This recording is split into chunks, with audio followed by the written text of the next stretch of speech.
Have you ever spent more time trying to make a decision than actually doing the thing?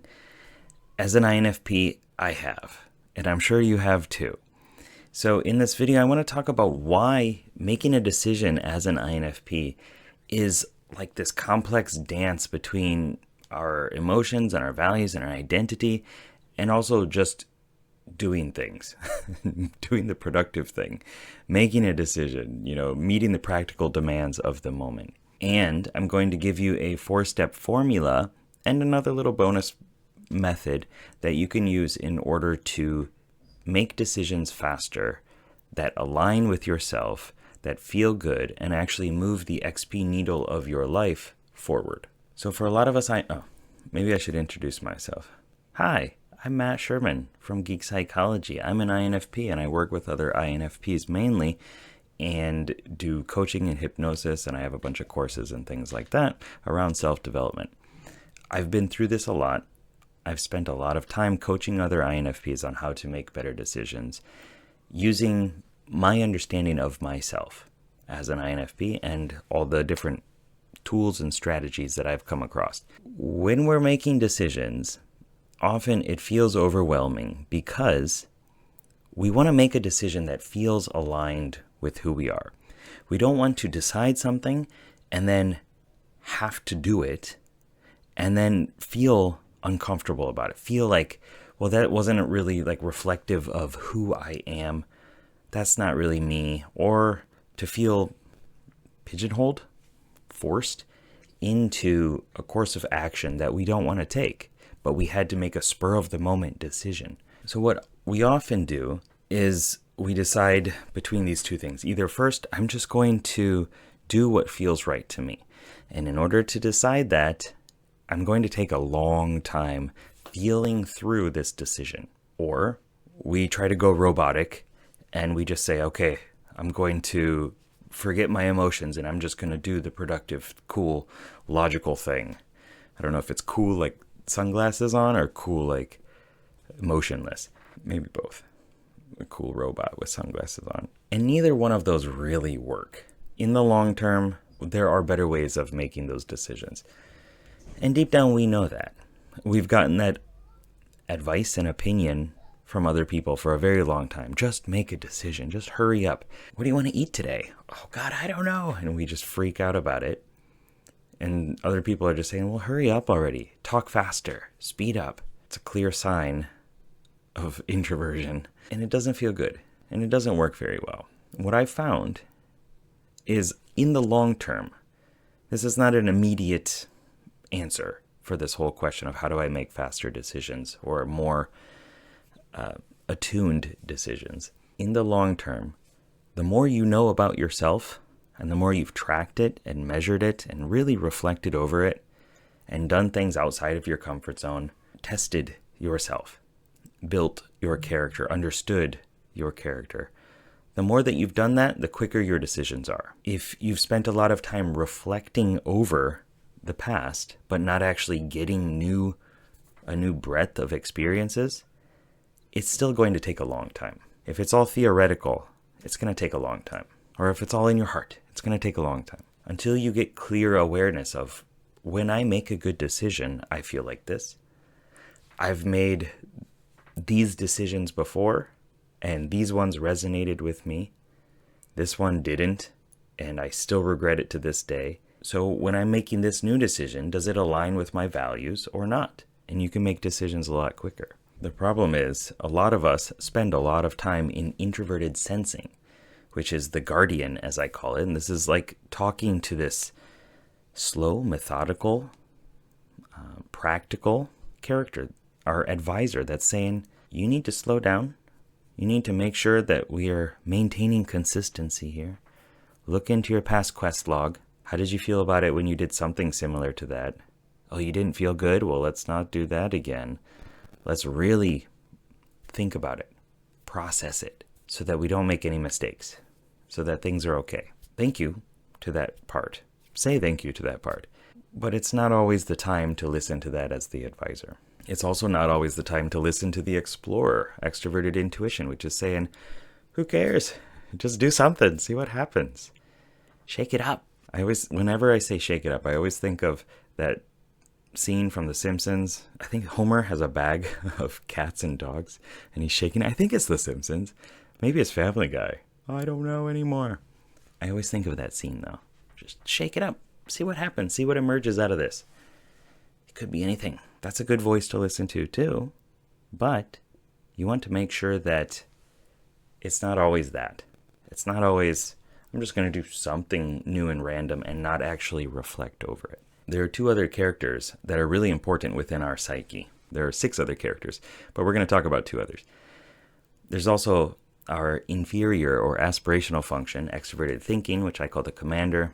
This is about making logical, organized decisions, checking our resources, our return on investment, being the commander, strategizing, void of emotion, doing the actionable thing. That's asking, what should I do in this situation?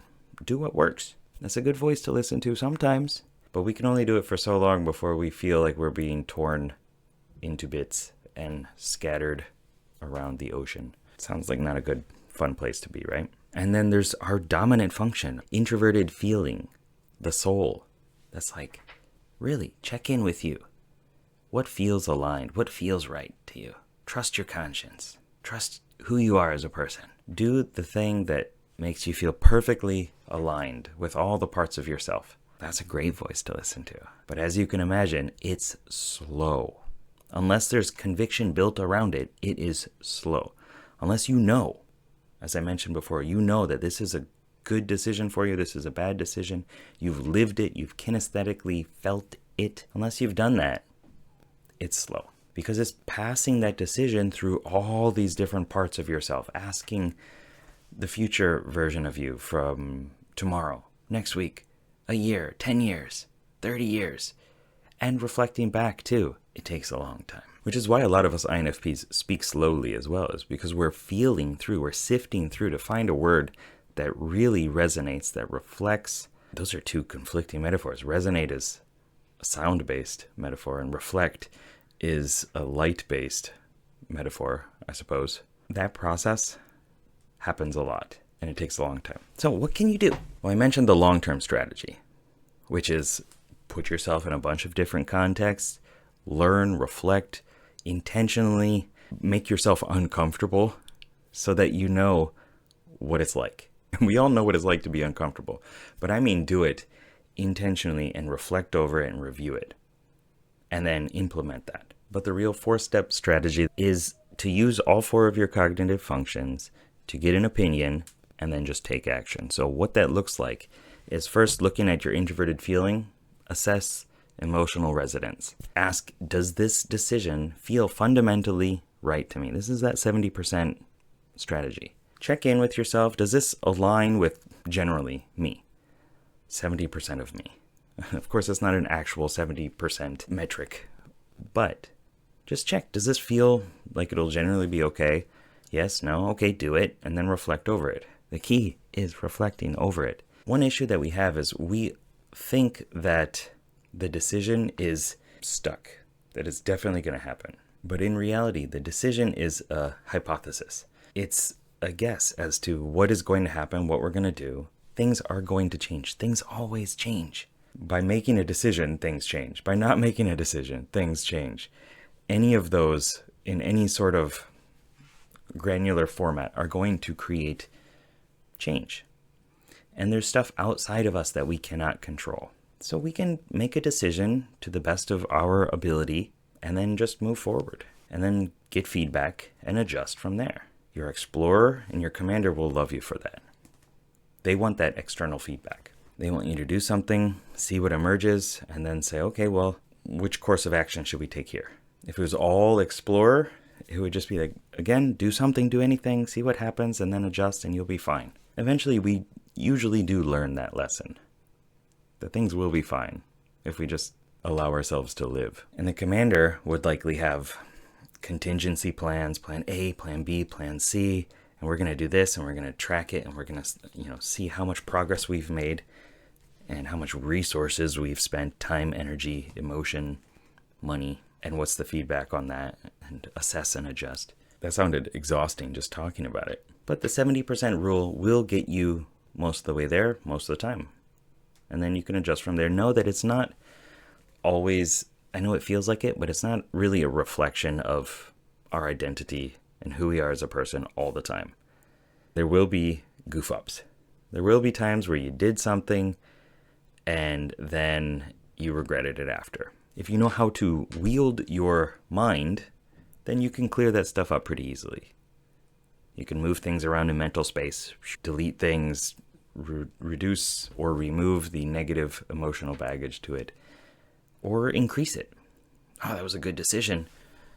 Make it bigger, make it more vivid, and you can use that as a guidepost. If you don't know how to do that, look up NLP and go down that rabbit hole. Trust your value-based consistency, and I'm struggling to think of a better word than intuition, because within MBTI, intuition means something else, right? Trust your values. If caring, creativity, health is important to you, well, look at those and say, does this decision generally reflect those in a positive light? Yes? Okay. Go for it. Does it really clash with family as a value? Okay, then probably shouldn't do that. If it means harming my family to make this decision, then I probably shouldn't do that. It's pretty clear when you think about it like that. And I know not everything is that clear, but it helps a lot. Then consult extroverted intuition, your explorer. Ask, what can I learn from this choice? What will change?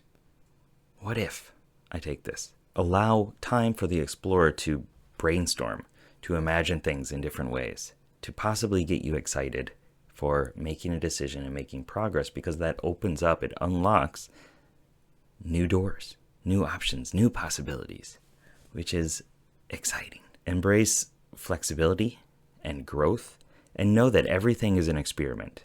If you treat life as a constant experiment, in my experience, that makes things better. It's not finalized. It's, I did a thing, I tried it, it didn't work well, I adjusted, I got better feedback, it worked. Yay. But if you treat everything as, if I do this, this is the end, it brings a lot of pressure. So view each decision as a data point and not a life sentence.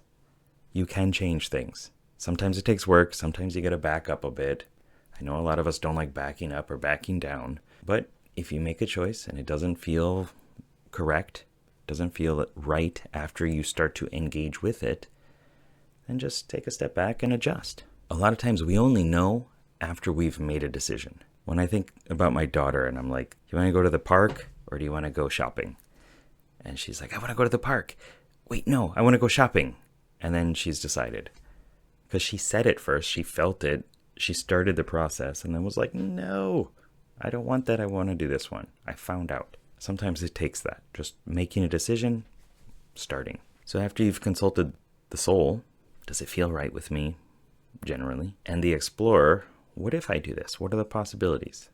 Have fun with it. Then you can also look into your past. Ask the guardian, what have I done in the past that was similar to this? And how did I like it or dislike it? Especially if we've done gratitude work around our past. And we can say, I did this. It wasn't great at the time, but it actually led to some other things that were really good for me. Maybe that's a sign that you could do more of that. And then go down to the commander. Can I realistically take the first step? What is the actionable thing? Sometimes we can have this plan. I remember when I was a kid, I wanted to, this is kind of a decision. Of course, it couldn't actually happen, but I wanted to carve a river into my mom's basement, which was also my room because I lived there, that went through, and I wanted to have like trees and stuff, and I imagined it. I was like, okay, this is great. But could I actually realistically take the first step? No, I couldn't. So that's a fun imagination rampage exploration, but it's not something that's actually a clear decision. If you're deciding, should I move to Spain, and you can't decide, go through this formula. Like, does it feel right to me to live where I am right now, or should I move to Spain? Actually, it feels pretty good. Okay, well, let's go to the explorer. What other possibilities? Like, if I move there, business opportunities, get a partner, just enjoy a new area, a new place in life, gain some new patterns, understand a different culture, speak a new language. Or I could go there and I could hate it. I could be miserable. Then I could just move back home. And then go to the go to the guardian. Have I moved somewhere else in the past? Have I lived somewhere else? Did I learn a different language before? Did I like it? You have all these experiential ideas that you just created through the Explorer. Well, then go to the guardian. Consult it. Could I imagine myself in a place like that? Maybe. Cool. Or no. And go to the commander. Like, what's the first step that I can take here? Is there a realistic step? Remove any perfectionistic barriers and just say like, okay, well, if I'm going to move, what do I need to get ready? What do I need to do? And start taking the steps to make that a reality instead of wondering about it until you can't do it anymore and then you regret it, because that's a horrible feeling. So when you're making a decision, acknowledge that you are probably afraid of making the wrong choice. But life is an experiment. So you can take an action, you can make a choice, and then you can do something else after. It's fine. And you will learn from it. After you study it like an experiment, you can learn from it. And then you can make different choices after. And you can take different actions that are more calibrated and focused on who you are and who you want to become. In this case, the only real failure would be to not make a decision at all, which is a decision. But to decide to continuously research forever and not take any action, you miss out on so much. The speed of implementation is very important. And I've learned it more and more since having a kid and then having another kid. Like, if I just take more action faster, I will get more feedback and I can make better choices after that. But for those more difficult ones, consult your parts or shortcut it and say, does this feel kind of right? Okay, let's see.